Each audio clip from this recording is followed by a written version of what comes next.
Hey, what's up, everybody? Welcome to Vibing with Sleezy, the podcast. This is season 2, episode 20.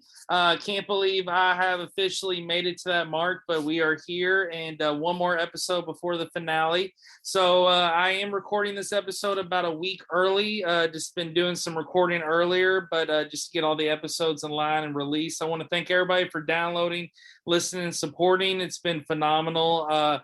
Katie, Charlie, and Ashley's past episodes have been great. So as soon as I upload this one next week, Ashley's would have came out on Friday. So that's going to be a huge one. That was a big emotional one as well, especially her cancer battle. But I want to thank everybody for listening, downloading, supporting. You all have been fantastic. So my special guest for this 20th episode is none other than Annette Guerrero. And I actually asked her before just because last name changes, different things. Wanted to make sure I always say the right one. So we've actually been friends for about over a decade. We met through, of all things, Chatroulette. Met her. I was in college in Nashville. She was in California, I believe, when we met on there. And okay, and then we ended up talking, connecting on there for probably like an hour. It was hilarious. It was like at a party. And Chatroulette back in the day was a big thing that a lot of people, especially in my college, like to try and see what you could link up with. I don't even know if it's a function site anymore, but if it is, shout out to Chatroulette. So that was a good time, and I was glad to keep the friendship with her going. And we've never personally met. I actually was in California one time. We tried to link up, just didn't work out. So but I'm glad she's on the show. And again, shout out to Zoom. Zoom always links me up with people from out of town. So Annette, welcome to the show. Thank you for having me. How crazy. I know. I was just telling someone the story of how we met and they're like, shut up. Like no one believed me.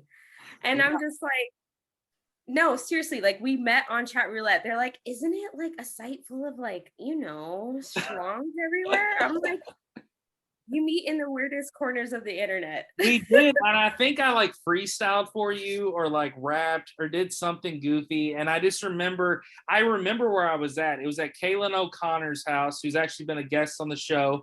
She had a party going on and she had a laptop and she would play the music from the laptop. But I was over there with like my roommate, Nick, and a few people. And I was like, y'all heard about this Chatroulette site? And so she's like, pull that shit up, pull that up.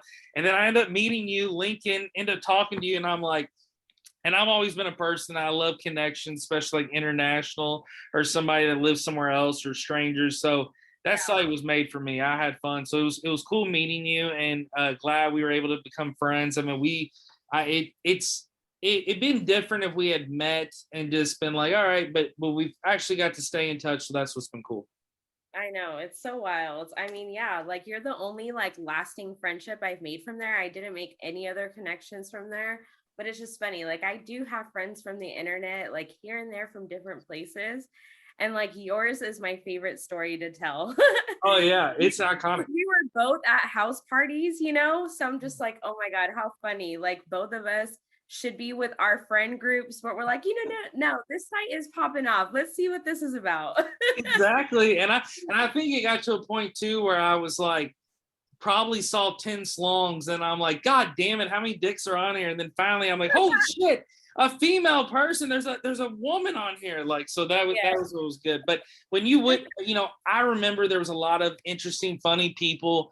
That was back in the day where I was so naive and dumb. I remember like being with a few group of friends, like I remember like my friend Christine and Becca and like Trev, and we're all like in my room and another night getting on there, and like somebody had used like a green screen Justin Bieber thing, but it wasn't Justin. But at the time, we're like, holy fuck, and like, how did he get the mouth to sync and stuff? It was probably a lot of technology, but I was so blown away. I was like, no way I'm talking to Justin Bieber. But it's how hilarious back in the day things were just over your head. You didn't think about all the stuff they could do. 2010 vibes. Disney vibes, crazy vibes. And, like I remember online digital connections and age has grown. AIM, MySpace, all of that's things in the past. I mean, I think I had 5 different AIM names. People loved AIM. That's where you made your like profile. And then MySpace developed. And, the one thing about MySpace that it topped everything was that when you go to someone's page, you're pumping music. And that was what was dope. Like, whatever, like, I'd stress. Like, that's so sad. I was stressing, like, what is my banger gonna be on my MySpace page? And so, like, I'm looking. Friend's gonna be Exactly, the top 8. Yeah, that was always editing that. And then, like, I remember, and there's so many like buddies of mine, especially back in the middle school days, where if you made it to a chick's top 8, you're like, oh shit, like. And so yeah, that's wifey material. So people were always like fighting for that top 8 spot, or wanted to have the dopest top 8. And then of course you had some of those people where they wanted to pretend like these people, like they knew these people, like they throw like Eminem, or like throw in like Bun B on their top 8, and I'm like, you don't know them, like it's their artist page. Like an East Coast kind of thing, because in California no one would get away with that. No, there's no way. And I was so shocked by the way some people would do their spaces, and then just some of the stuff people put on their profiles or even their backgrounds. It crack you up. But I felt like after the MySpace ways and then getting on Facebook, I remember my first time being on Facebook was like 2008, and I got on and I'm like, what the hell is this? And you really couldn't even do that much. It was a great invention, but you really couldn't do much.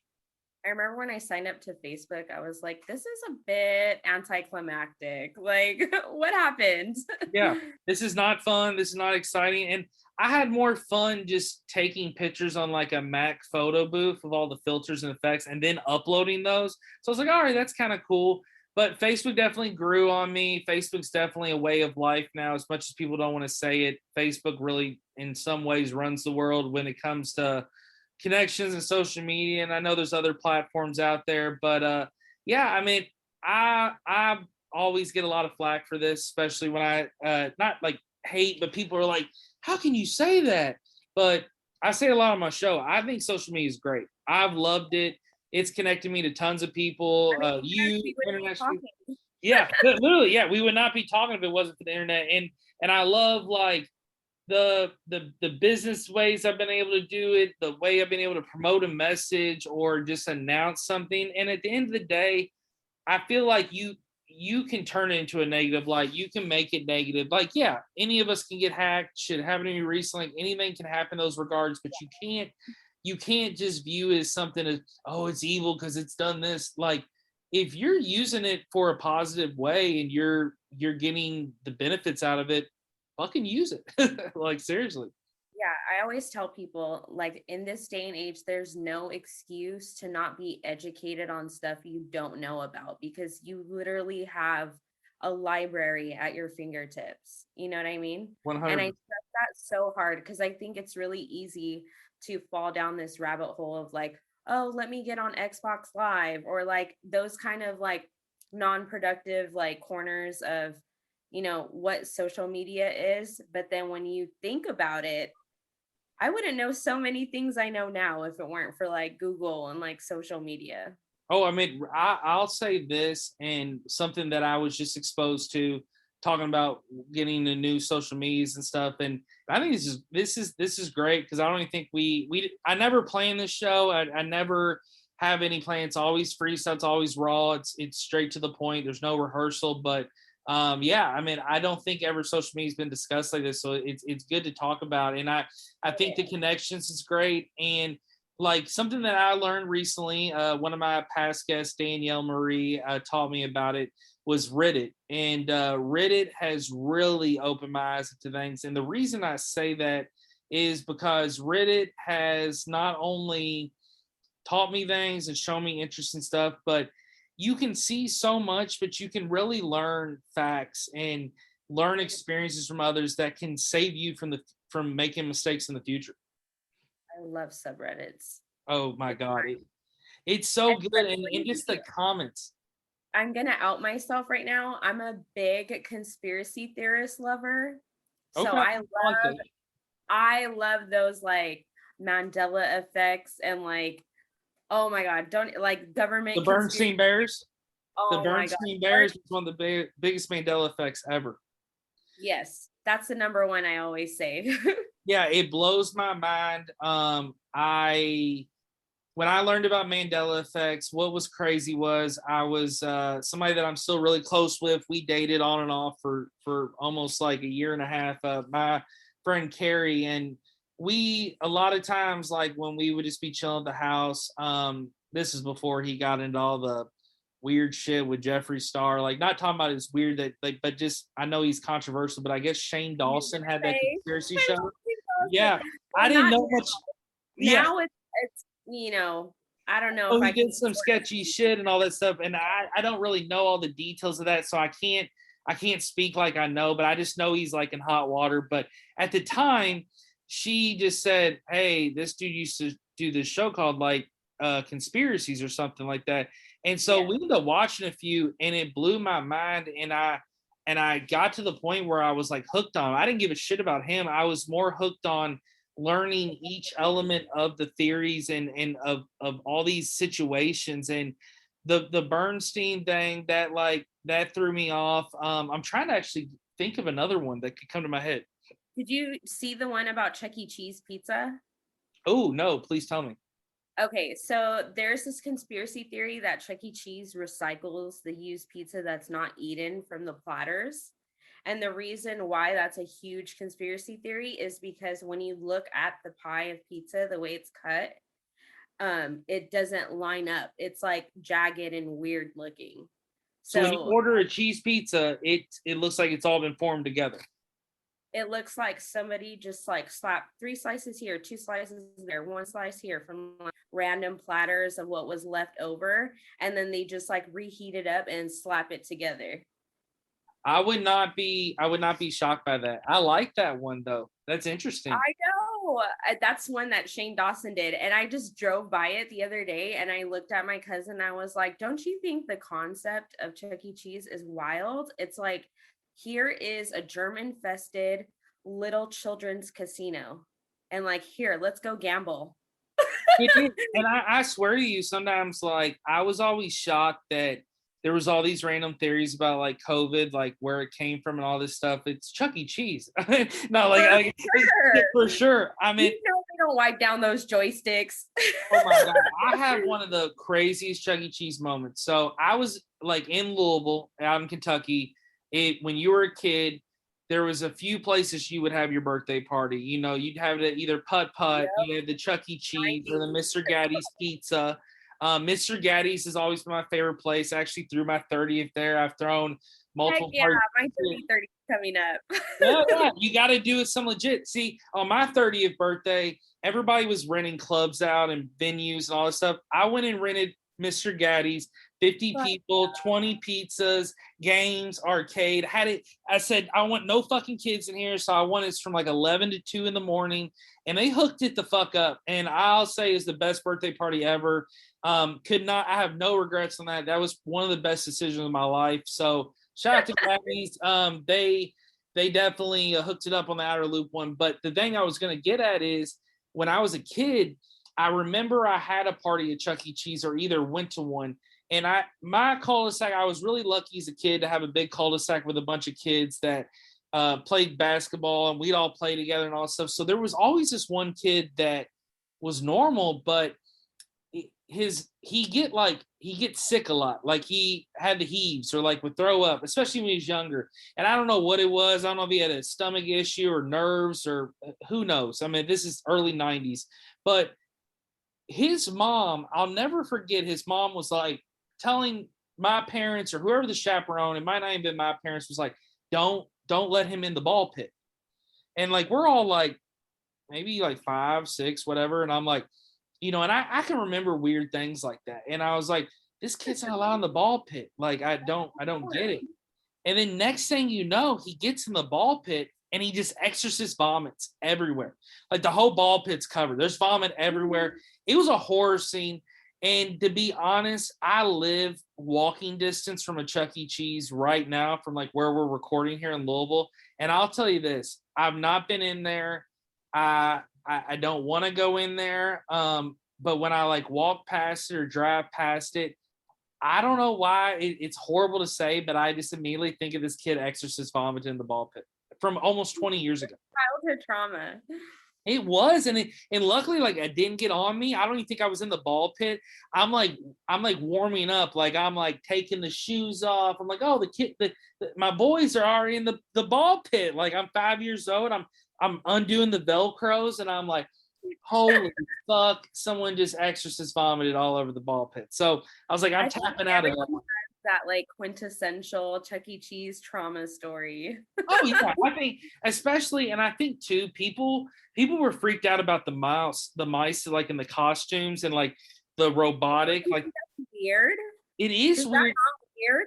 Yeah, and I think it's something else that's strange about that is like, was there cameras in those eyeballs or like what? Like it seemed very odd that they chose a robotic feel. Yeah. For sure, like sketchy vibes. Extremely. And another one, which I've done this before, and this is what's great about my show, where it's 2022, so it's good to look up. But another few Mandela effects that I just want to bring up, because I'm so glad you said Mandela effects, because it is something that we don't think about. So just for the listeners and for us for fun, another big one is Jif, not Jiffy, on peanut butter. So that's a damn lie. Yeah. I will die on the hill.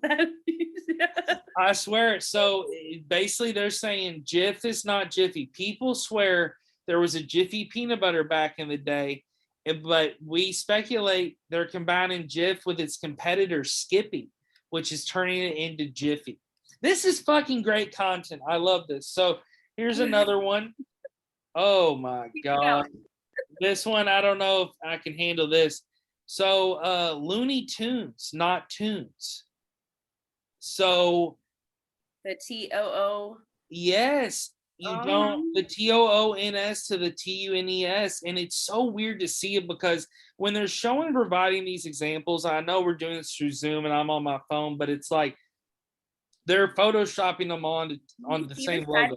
You're like, it almost, you start having like an existential crisis, because you're like, wait a second, what, like, am I in an alternate universe, or is the world like, you're like, what, where's the disconnect? Because I swear that was my reality. It makes you start thinking deep down that you're like, am I the crazy one, or is everyone else crazy? Exactly. And I think there's a lot of mysteries that we don't solve. And the way I've been viewing it, we learn more and more and more the older we get. Just not just us, not me and you, but just humans in general. Like, the more time we're on this earth, we learn more and more technology, more shit's exposed, clearly, more bullshit's called out. But I'll say this, it really makes me think sometimes, especially when I'm high and alone, or I'm just driving around. When you're high. It's always especially when you're high. But I'm driving around and I'm thinking to myself, what mysteries haven't been solved? I know there's the big ones like cures for stuff and different things, but it's like this alternate universe thing is something I just learned about like a couple years ago. But the more you think about it, it could be in a weird reality that is true.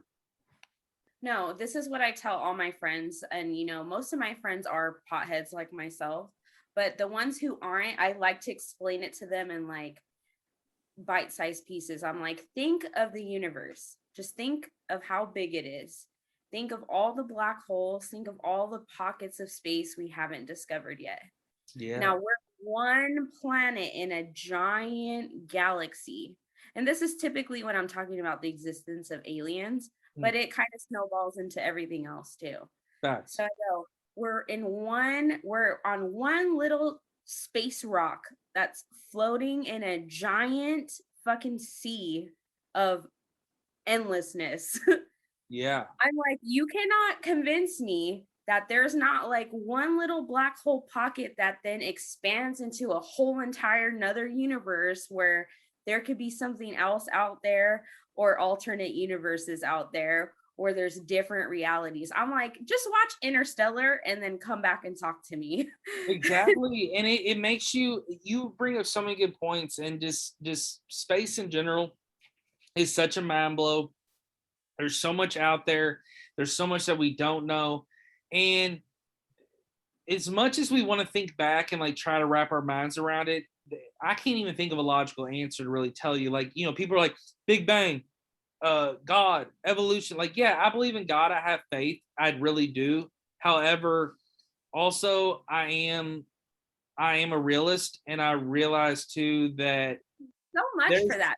there's some things going on that's not making sense. Yes, because like I grew up very heavily influenced by religion. Like that was my entire upbringing. And the older I got, I think maybe even around 6 or 7, my memories of like being in church, I'm like, these stories sound like nursery rhymes. They don't like, not to diss on the Bible in Yeah. any way. I'm just like, how factual is this? Like, there's no way. I mean, I guess that's where your faith comes in. Like, how much faith do you have? Can you quantify the amount of faith that you have? But it is tricky, that gray area where you're just like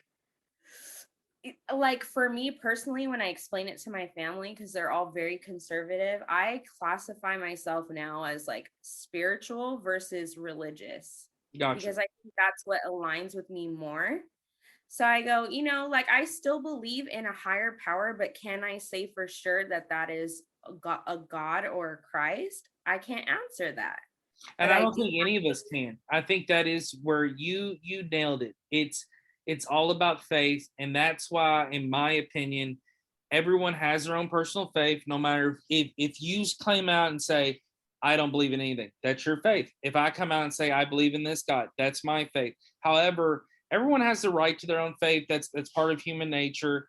But I also have this opinion where I'm so glad I've been so open-minded in accepting my life. I think I will say this. I thank God or whatever higher power every day for making me the way I am, because I'm not perfect, but I'm saying the reason I say that is I am accepting. I am loving. I have friends of all different races, colors, religious mixes, and it has opened my mind up to a world to know I'm not the only one with an idea. I'm not the only one with a thought, but I do believe that faith is key, and no matter what you believe in, flying spaghetti monster to God, that's your own personal faith. That's how I feel. Yeah. I mean, that's supposedly a religion that has a following, and it's there's so many religions out there. I can't sit there and tell anyone that mine's better than theirs or mine's right, theirs is wrong, because we don't know. That's what faith comes down. So I just feel like everyone should just live their life, and whatever you accept, you accept. But I also, to kind of dive into religion, which I've actually mentioned this on the episode I did earlier today for Friday. I don't really dive into politics or religion much in this show because I'm very liberal, very laid back. I don't, but I don't get into piston matches. I have tons of friends that are conservative that listen to this. So, and they just know who I am. I keep it real. I'm Eric Clark. I mean, that's just who I am. But the thing that blows my mind, and this is about Christians, Muslims, Hindu, Buddha, in any other religion you want to tie into it. What you brought up a great point, talking about things that have aged and the nursery rhymes, these different stories. Not saying that none of these stories are real, not saying none of these people are real, because we have proven that there is science to prove that these figures were real, but it makes me wonder how some people can read these testimonials, these stories, these chapters in any of these religious books and think it's talking about 2022 or talking about where we're at now. Also, to these people that practice these ways, like again, everything I'm saying is all respect, all love. I respect all practices, so I'm not putting down. I'm just asking why. Monks. Yeah, there's people listening. So again, it's all respect and love, but like monks, these people that the wear different outfits, all these different things. It's like a lot of that, in my opinion, is an old school vibe. It's an old school view. It's an old school practice.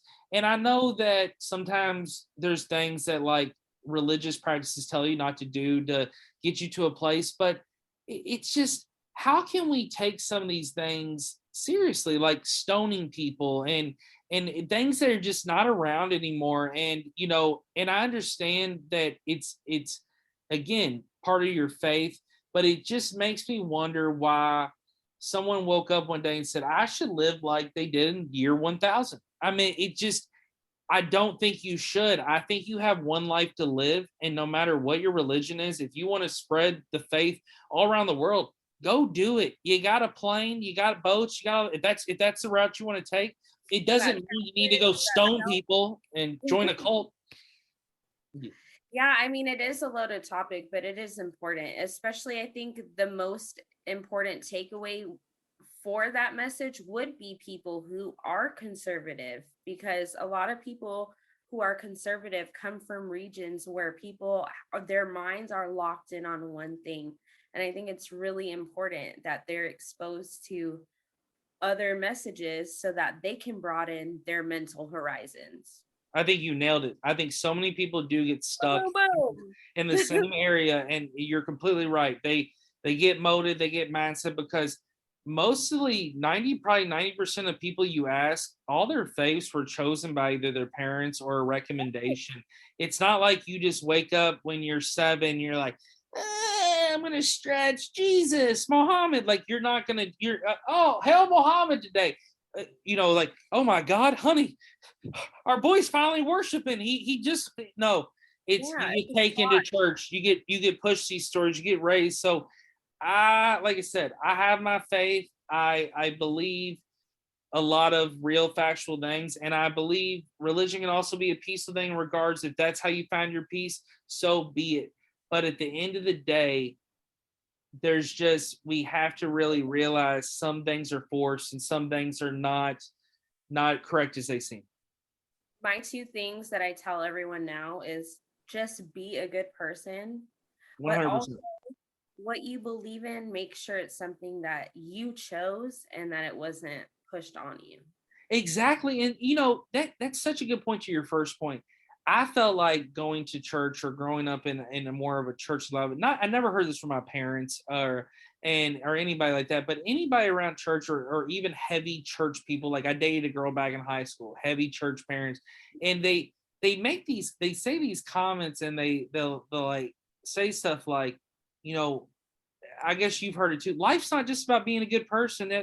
Actually, now that I'm 32 years old, and I've been, knock on wood, I feel like I've been a pretty good person most of my life. You're like, what's wood in my house? Yeah. I was looking for some wood, but it's like, in my opinion, I'd rather be a good person at the end of the day. I don't want to be a hypocrite or a judgmental person. Like, I want to be a good person to everybody. And I think that's where religion fucks up people, because a lot of people are like, oh no, they don't believe in that. They're going to go, no, you're actually doing the wrong thing. You're judging. So it's just, there's so much hypocritical nonsense that goes into as well. And I just think if people really sat down and talked and listened to other things and others, and also too, the biggest messages, and just, I can't express enough, quit letting shit bother you that doesn't fucking affect you.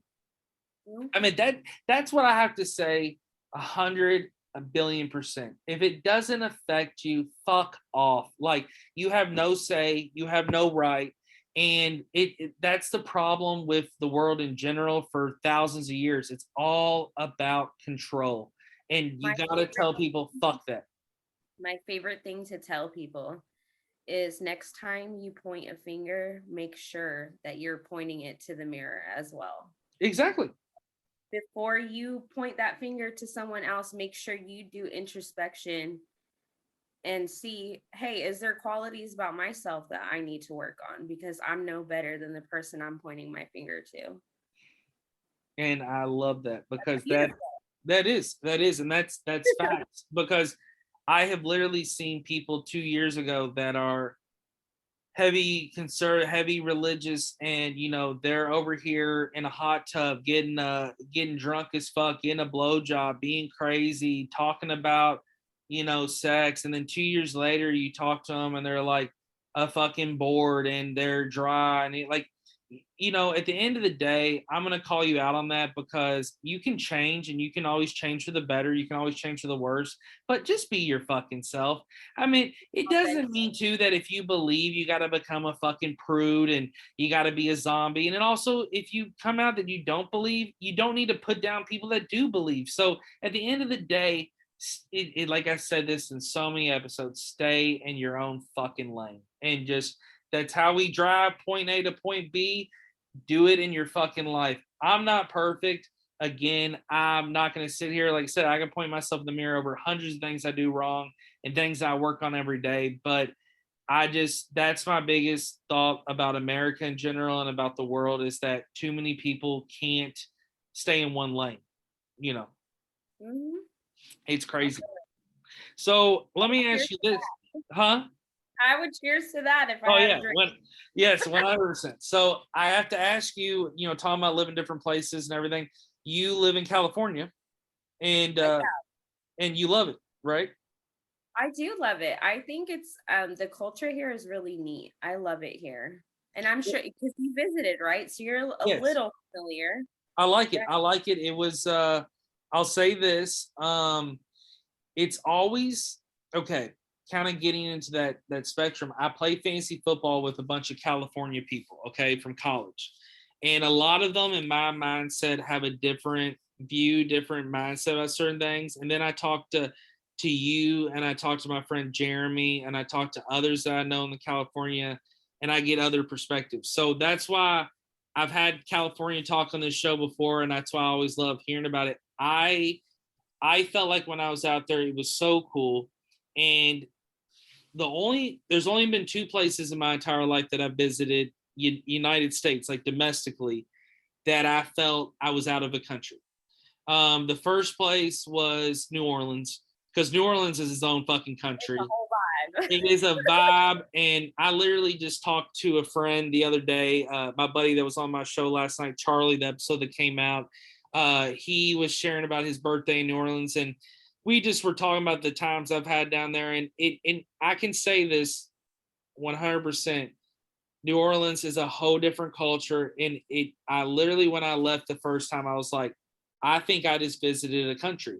And it's because, yes, you're under U.S. law, but there's a lot of stuff that does slide. And there's a lot of stuff that you don't see in other places. And it's just a vibe. I mean, you feel like sometimes you're in like a party city in France or something, but really cool. But then also the second place was Lower California, Southern California, but not, I went all the way southern, like almost touched the border. And I thought that culture was cool. And the reason I say that is I got to go to gas or grocery stores like El Super and places like that. That's the spot. That's where I go. Okay, yeah, El Super. And yeah, so shout out to El Supers. And I went, so with El Supers, what was so cool was like all the backroom guys like speak Spanish and all that stuff. But like what I loved about it was they knew I was just some fucking white dude from Kentucky, but they were like cool as shit. I was like real laid back. I'm like talking to them. I met people out there that were like, wearing bandanas, different colors. And I just thought that was interesting, but like never felt unsafe, even though the reason I was out there was Budweiser was on strike in California. And so they sent all the Budweiser workers from other places to go out there. So the only fear I really had was just these guys on strike following us to sites and like cutting brake lines and doing crazy shit. And it was a fucking adventure in my early 20s, like doing that, being in California and being like, holy shit, I got guys that are chasing us down, like, and I'm just delivering beer. And then at night I'm going out. I was like, this is cool. So I just felt like El Super, a place that was dope. I couldn't believe how much beer that Southern California goes through. I would literally load up these back rooms with like close to 10,000 cases, way more beer than we move out here in Kentucky, and it would just be fucking gone. Like, I mean, like water. Out here. Oh, yeah. I mean, it's like water bottles. It's like almost they turn the beer into water bottles. And as the tamale guy is walking by my window. Shout out to the tamale guy. Hell yeah. Tamales were that. Really, the best way I can explain it is Southern California is like a little extension of Mexico, which at one point in time it was part of Mexico. Yeah. If you really think about it on the map, we were Mexico, so it makes sense. People want to fight that or not admit it, but it's no, we don't fight it down here, especially because I am Hispanic. So like, I feel like I'm just like so prideful to be a part of this area and like be a part of a culture that's like so diverse with like It's open-minded amazing. people. And everyone here is like, well, I'm not going to speak for everyone, but generally the population is like very liberal minded, very open.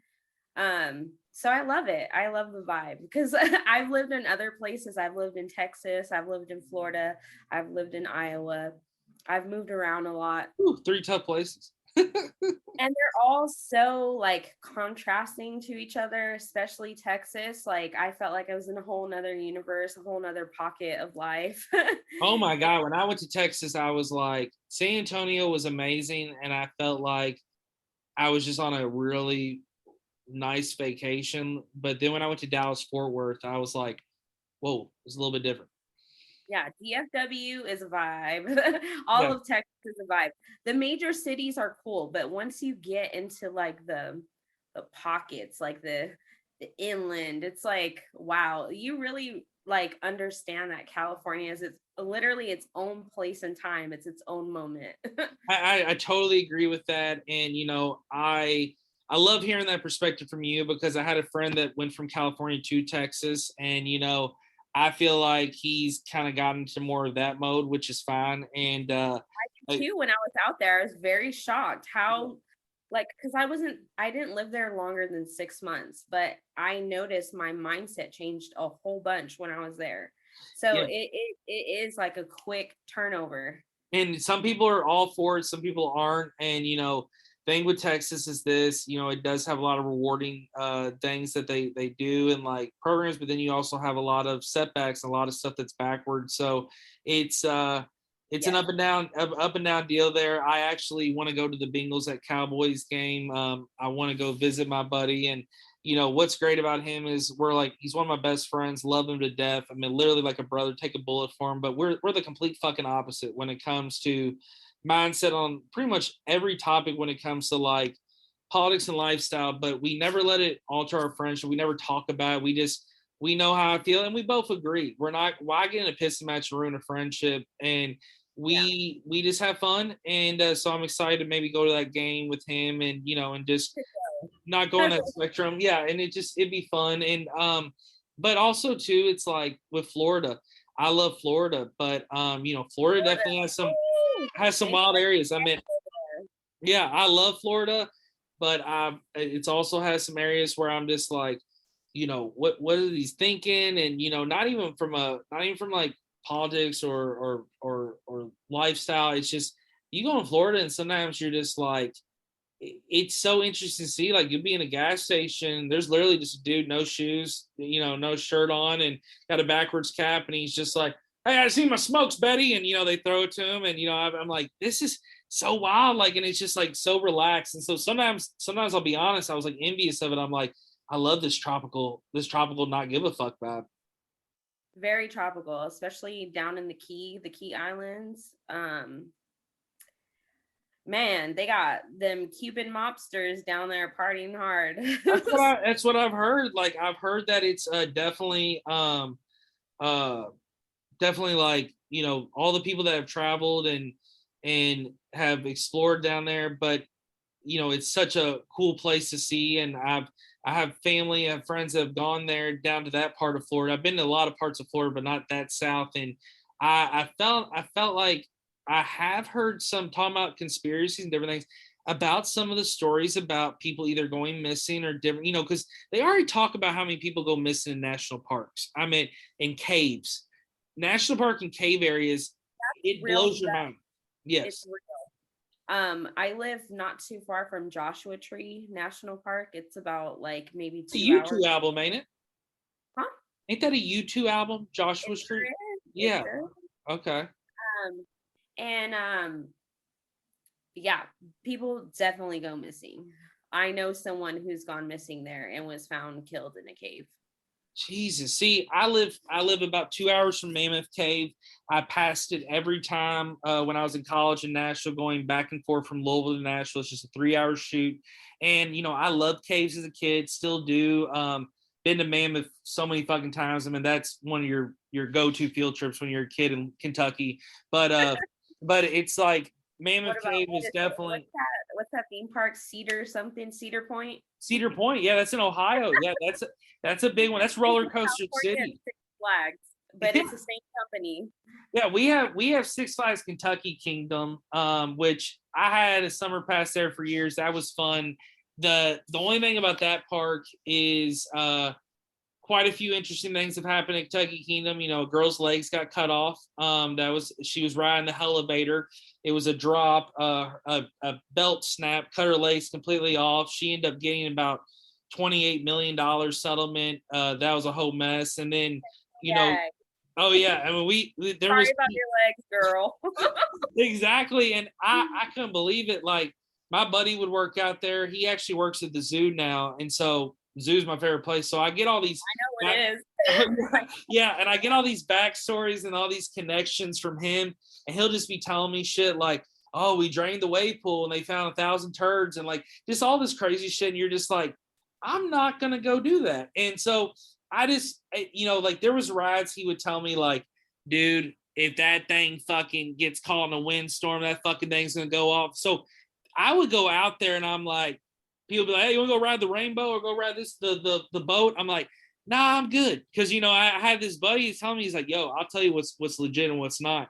And so yeah, so amusement parks were always you know, those always been fun. But talking about caves and the park deal, you know it can happen anywhere, abduction, disappearance, but it really does make you think now with social media and online. You see all these postings and like I said, I've said this on every episode. I'll say it 100 more times. Misinformation is the worst thing in the world. It's death. It's going to kill people, hurt people, and that's where America is in regards with like.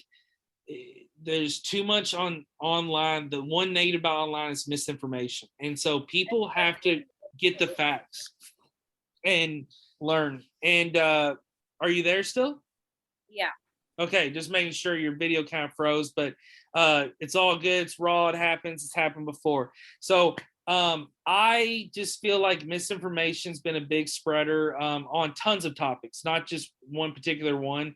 But so when I do see something posted or shared a lot, I'm always fact checking, and I'll call your ass out if you're fucking spewing bullshit. But if it's something over something not that big, I'm like whatever. But when it comes to this national park thing, I actually kind of fell upon this about 6 months ago on Reddit, and I am blown away by it. And I'm gonna be honest, it really makes my brain spin.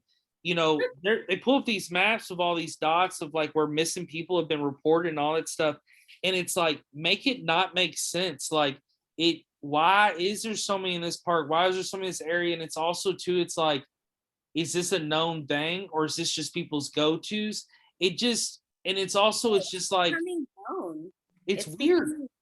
Did you see did you dive into the aspect of it where they say there's like people that like live in the parks and that they're the ones that are like hunting visitors? No, I've never heard that.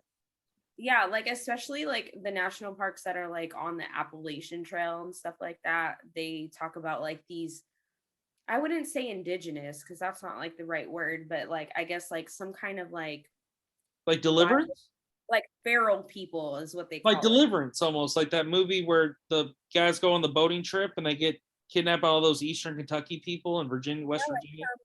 Like that movie, like The Wrong Turn, like some fucking like crazy species of human, like yeah. like y'all need a rabies vaccine or something. Like, are you good? Yeah. You know, I mean, now that you say that, that could be true because, you know, I was always told, and this is a really weird thing, but like my dad did a lot of business in Eastern Kentucky, and I always will never forget this. My dad said, when you go to college in Nashville, you'll probably go to Smoky, you'll probably go to trips, you'll probably go out with girls and friends. He was always like, if you ever get in Eastern Kentucky, don't ever pull over for gas or stop. He's like, just keep going. And I never to this day really understood or wondered. And when I have been in Eastern Kentucky a couple of times, it does make you kind of think. I don't think it's all bad. And again, I'm not talking shit on Eastern Kentucky, but it is a weird area and it is close to those mountains. And like when I was in West Virginia, I got the same vibe. West Virginia gives me the chills when I'm in that state. I mean, I even drove south of Pittsburgh coming back to Louisville once, and I crossed into like I think it's Sterling, West Virginia, and I was just like, you just get a vibe, and and it is a state where I feel like you could almost disappear for real. Really could. I mean, especially like the Virginia states, it's just like open land forever. Like And we don't know, and that's the other thing, we don't know what's happened on these areas and these places. Like when you dive into like cave talk and talking about disappearances and situations that happen in these caves, it really does make you wonder. It's like, what was happening in caves before technology? And I always to this day cannot understand how people had fucking start to finish trips in caves when they were pitch black. I mean, you hear about people disappearing, all this stuff, but there's literally people back in the day that would put a light on their head if they had that, or hold a candle, and would go through a cave. They have no clue if they're going to step on a hole, if a bat's going to get them, if there's a bear chilling in there. They have no fucking clue.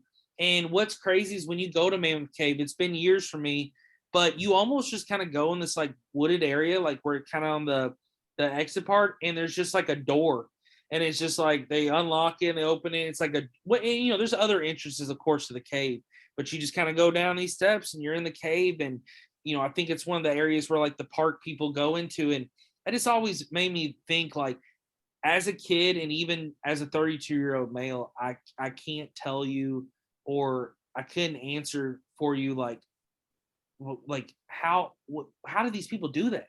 I can't figure it out. No, I believe it. I just from what I've seen in the national parks here, there's definitely prime locations to snatch someone.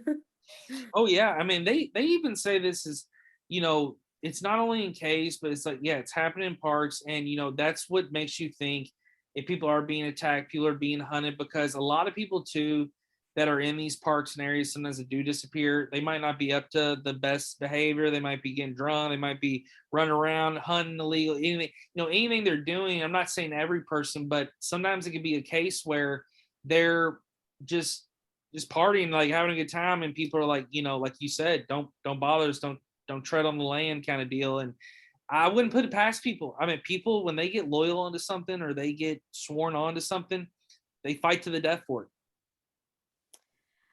It's like a lot. Part of me thinks it might be like sex trafficking, honestly. Yeah, But I mean, I wouldn't put it past people. I mean, that's a huge thing. I mean, I think a lot of people like to make jokes and metaphors and memes for that movie Taken, but Taken was an important movie, I think, to come out. No I matter. got trafficked in Texas. Jesus, really? Got trafficked, yeah. And I was pregnant. See, that's what I'm saying. It's fucking horrible. The Kentucky Derby, which is the big, huge national event that happens in Louisville every year. The thing that people don't realize, and the thing that I fucking harp to any female that's ever visited me for Derby, even with friends, even my buddies' girls, even my girlfriends, or just friends that are females, I always tell them, no matter what, I don't give a fuck if you're not at the track, if you're at a house party, if you're downtown drinking coffee and it's Derby day. Sex trafficking is so big in Louisville during Derby weekend, it like breaks records, and people are trafficked all over. And I don't think Louisvillians and people nationally really take into consideration Super Bowl, all these national events. It's all positive, it's celebration, it's fun. You're like, oh yeah, fuck yeah. But and I get it, there's good and bad in everything, but you just don't really take into the thought process that there's a lot of bad negativity that comes into these events when it's trafficking, and it doesn't always bring people that want to come watch a race. Yeah. And and that's something like my buddy Charlie that was on my show yesterday, he mentioned like being in New Orleans, they walked in the club, and four of them, not luckily he didn't, but like four of them had phones in their back pocket, and they're all gone and within like 10 minutes. And so it's just one of these cases where it's like, you got to be careful, and you never know what someone's strategy is or what they're up to. I mean, I've been attempted trafficked more than once. The second time was in Mexico. And I always think to myself, wow, your 20s were a wild ride. Like, Yeah. how did you not get approached or like in dangerous situations more? Like, I think of myself, like, especially in Mexico with my friends, we would just walk into Mexico. Like, that's how close we lived to Mexico. Wow. We would walk in there from San Diego. We'd park on the American side, walk into the Mexican side, and we'd like trick these club promoters into giving us like the all like VIP package for free Mhm. just because we were like cute American girls. But not I, really knowing what maybe they're thinking or who they're connected to. yeah, they'd be like, we'll give you a free taxi ride, free bottle service, this and that. And we would just hop in their taxis like it was nothing. And see that's what's wild. Like my one of my ex-girlfriends, I'll never forget this story. Her mother went to like Jamaica, and I know this isn't Mexico or Southern California, but she went to That was Jamaica like and just location. talking about trafficking.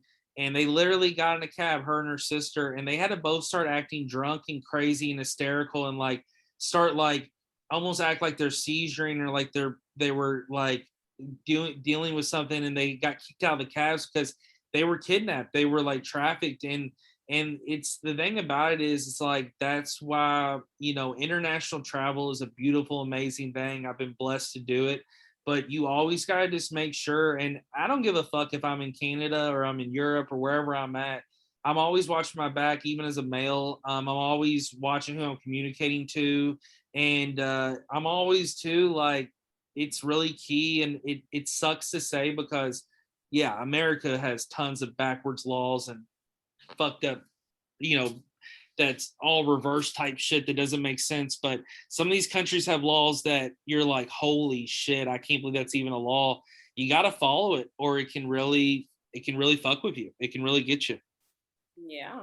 And that WNBA player, I think Brittany, going blank on her last name, but she's over in Russia right now, during that conflict, and she's, been arrested, I think, for having a CBD vape, and they thought it was like drugs.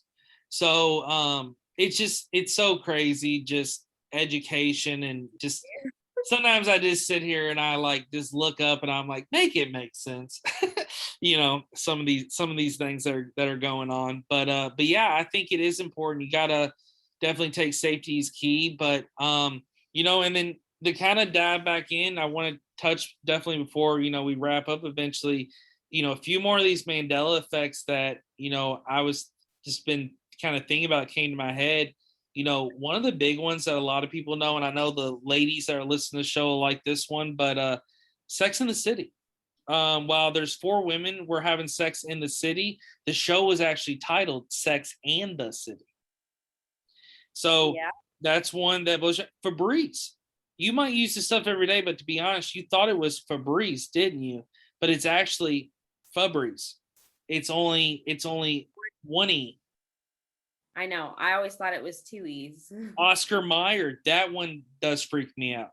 Oscar Mayer, there's an A in Meyer. Honest to goodness, we thought it was Meyer, Meyer, but it's actually an A on the Meyer. And You know what? Skechers. That one hits close to home because in elementary school, the like they brought the Oscar Mayer Wiener car to our school. I love that. Right. And I swear I'll have to dig it up. I have a picture of like little 7-year-old me in front of the car. And I just want to debunk that theory so bad. Yes, because I got a weenie. We had the Oscar Mayer come downtown Louisville for like a festival, like Forecast, or might even been Derby. And I took a picture and what was cool was there was like somebody that was driving or somebody worker was passing out weenie whistles. They give you like the little hot dog whistles. And Hell I wish I could find that's one thing I need to find is that weenie whistle because I feel like that would yeah. debunk it too. You never know. Yeah, it might just randomly disappear, like I find it in my glove box or something. But the one that blows my mind, and I can't wrap my mind around it is Skechers, the shoe brand. There's no T in Skechers. Like, and you really think about it, there is like Fruit Loops. Fruit Loops is spelled Froot. It's not spelled Fruit Loops. So, people are like, every corporate damn office that tries to tell me differently. the Monopoly man with the monocle. He doesn't have a monocle in his eye. He never did. I saw that and I was like, no, because I specifically remember commercials and advertising with the monocle. And people, when Pokemon was big, one of the other big ones I'll mention is Pikachu's tail. It did not have the black tip on the end. It was actually a solid yellow tail that people just do not realize or take into consideration. And so I just find it, I just always found that to be a wild mystery. So I'm really glad you brought that topic up, because that was a good one, and that's why number one, I thought you would be such an amazing guest for the show, because I know you do dive into these things and you talk about these things, and I love that you love it, because it is exciting, and the more you think about things, there's just so many mysteries in the world. I mean, there's mysteries of not only disappearance, but just things that are unsolved, and I think that I think everybody that's a human at some point in their life, no matter if young or old, has some mystery that they're never going to solve in their life. Not the mysteries that we all face, like, why is the sky blue, that kind of shit. I'm talking like something happened to them, and it might even be something that nobody believes or realizes or anything, but they're like 80 years old sitting there like, what the fuck was that? Like make it make sense. So it's definitely something that I think we all have to take into part, that there's all of us are affected by some mystery.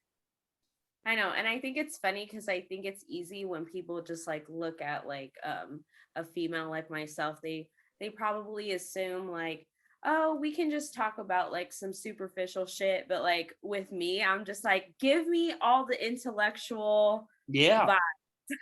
Yeah, you have not only been like intellectual vibes, but you like art and music, and you've always been somebody that I've always admired, because like I said, you dive into different things, you like different cultures, and I think that's what's great about you being a mother too, is that you're raising your kid the right way, for him to know, and he's already going to be adapting and learning to new cultures, and so I think that's very, very important and very key. So one last thing I want to kind of discuss before we get off here. So you did have a health battle that you dealt with in the past around our friendship we knew. Can you kind of share a little bit about that, and kind of, how you overcome in all the situation with that? Because a lot of people that listen to the show really take into listen to these stories and hear these things, because people are dealing with this stuff. Yeah, so last year actually I was diagnosed, well, actually let me backtrack. So in 2015 or 16 I was diagnosed with a condition called PCOS, which is short for polycystic ovarian syndrome. Okay. And it's very common in fertile women like ages, but the problem with this condition is it can cause cyst on your ovaries, and it can affect your fertility, and it did for me. I had 2 miscarriages, two losses before I was able to get pregnant with Oliver, and those were very traumatic losses. And I think any losses in general, but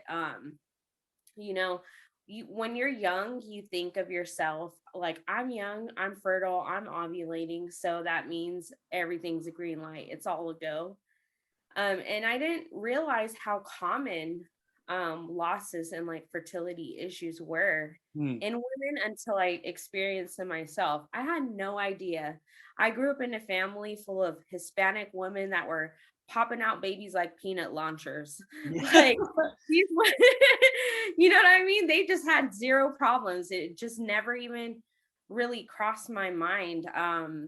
Besides like the occasional story growing up, you hear someone having a loss and you empathize, but just like on a superficial level, like that really sucks. I feel really bad for them, but not until you go through it, you're like, wow, this is catastrophic. Like, and then once you do go through it, it almost like ignites a passion to be like that kind of support for women who are going through it once you've already gone through it.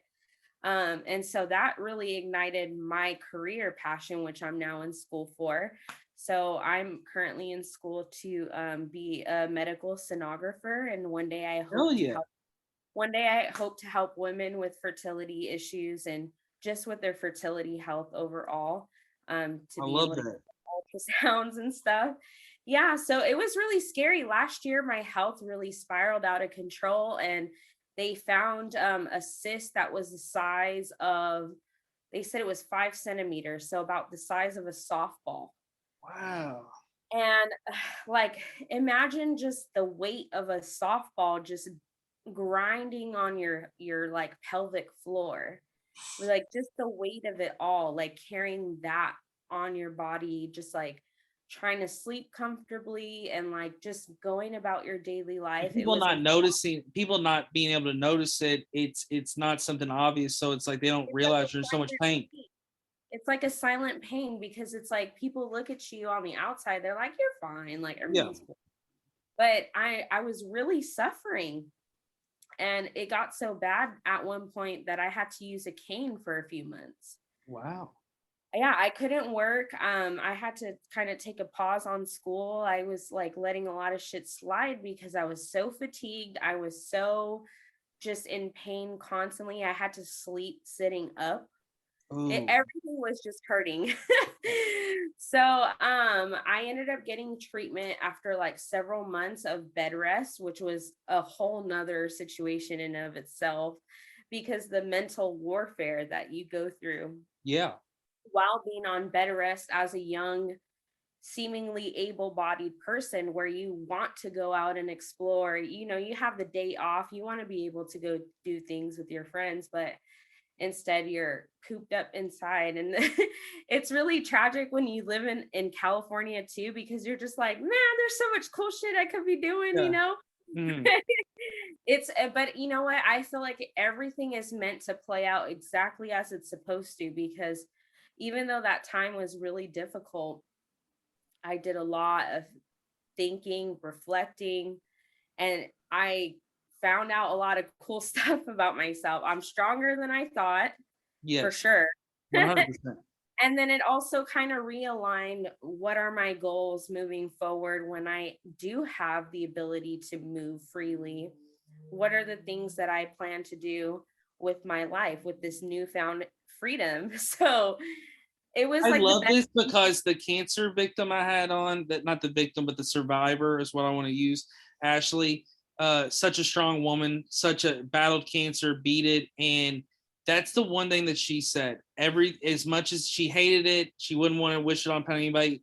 Everything happens for a reason. And it taught her a lot, and it made her who she is today, she said.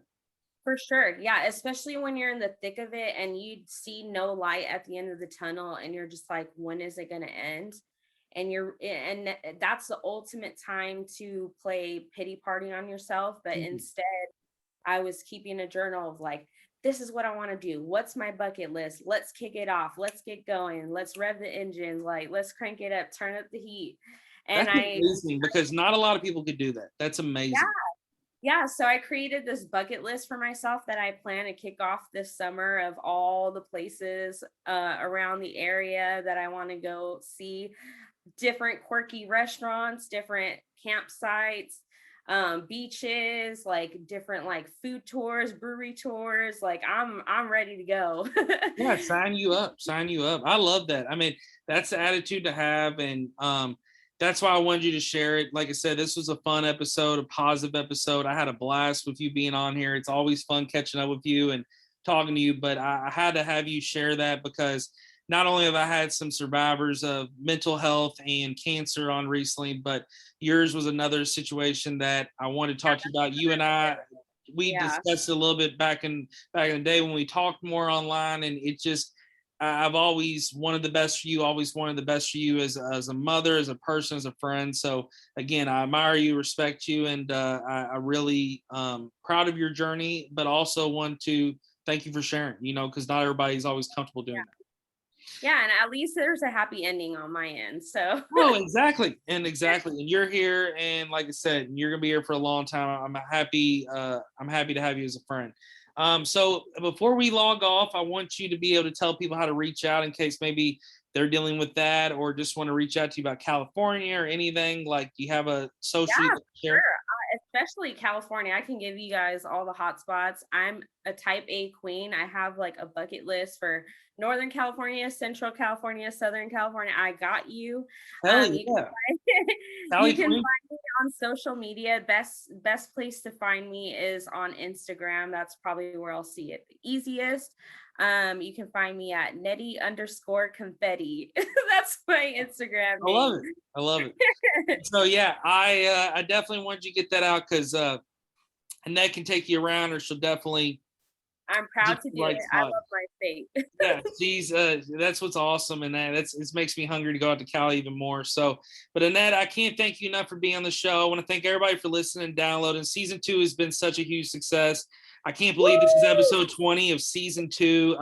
This just started as a dream in the beginning of 2020 and 2021, and it has been a year and a few months of a great run. Vibing with Sleazy, the podcast, has had over 2,500 downloads, over 10,000 streams, all the contents it's been played on. I just can't, I can't thank everybody enough for the love, support. That's why I do it. I love the passion. So got a finale coming out after this episode. You can always listen to all the episodes from the past. They're on all platforms, download and stream them. But the finale be out and then take a few month break, and then I'll be back for season 3. But thank you all for supporting Vibing with Sleazy, the podcast, and supporting season 2. VibingWithSleazy@gmail.com, Vibing with Sleazy, the podcast, Facebook, Instagram. Show love. And again, I appreciate everyone. And thank you, Annette. Peace You're out. welcome. Peace.